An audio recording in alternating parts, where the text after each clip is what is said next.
evolution. We've got, the reason why there's certain types of animals in each different sediment layer. Well, that isn't always, that may be the rule, but there's a lot of exceptions as well, right? There are petrified perpendicular to those layers. They say that happened over millions and billions of years. If that happened, then I don't know about you guys, but priests don't typically get buried straight up and petrified. They would have rotted, not petrified. Petrification means something happened real quick, right? And so what we've got is these layers, and so he mentioned, he said, so we have, sea life like clams on the bottom, right? Well, they were already out on the bottom because they were ocean. It makes sense that clams would be on the bottom. Not only that, but clams don't run very fast. And they're not very smart. So then you would see up underneath that, you would see heavier things like dinosaur bones would be up underneath that because they're heavier. So when the water goes back and forth, sand gets moved around, guess what? The heavy stuff goes on the bottom, stuff goes to the top. Guess what's on top? Birds. Why? Because they were flying around until they ran out of gas. They were okay. Not to mention the fact that birds they fly. That means their bones are light. Very good. See? It's good. Awesome. They're light. That means they would be up on top.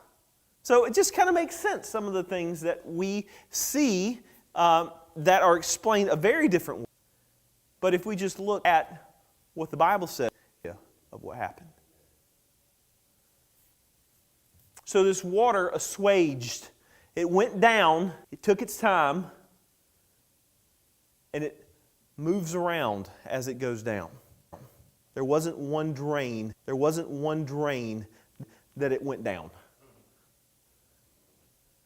All right, verse 2. It says, so the deep and the windows of heaven were stopped, and the rain from heaven was restrained. So we have all the things, God cuts off all the multiple faucets that He turned on to produce the flood.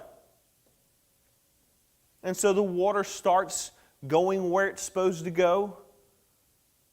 I would go back, and I don't know, it's not in the text, so I will step over here, but polar ice caps, different things like that.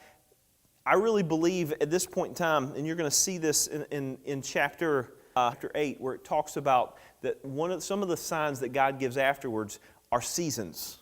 Springtime, harvest, right? Summer, winter. It's all going to happen for the rest of the existence of the earth as we know it. That tells us that before that happened, there wasn't one.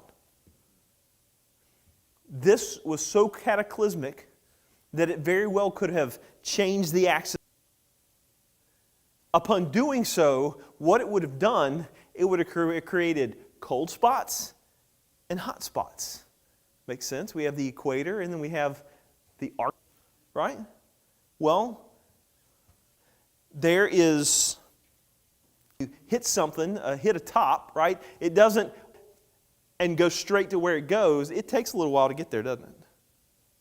So we have this polarization where things were probably more at the ends because things were happening quickly and to a different degree than they are now. Pull that water up. Polar ice caps are probably bigger. I think the evolution called